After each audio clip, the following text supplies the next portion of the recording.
Three men who pleaded guilty to raising $1 million for the Sri Lankan separatist group, the Tamil Tigers, have avoided jail. A Victorian judge found the men were not motivated by a desire to support terrorism.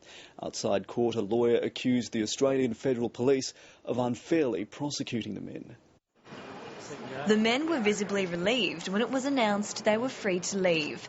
The prosecution called for immediate jail terms, but the judge disagreed. Tamils in Sri Lanka cannot expect justice from the Sri Lankan government, but today we have received justice from the Australian justice system.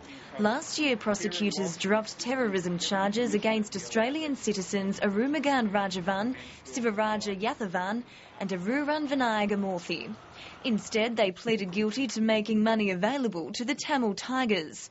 The insurgent group effectively governed northern Sri Lanka during the time the men raised more than $1 million for its cause.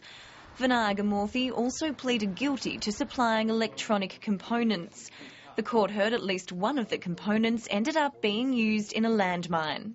The transaction does demonstrate the risk of doing the bidding of others from afar. Justice Coghlan said he was satisfied the men's motivation was to assist the Tamil community in Sri Lanka and that they thought the only way to do that was to deal with the Tamil Tigers.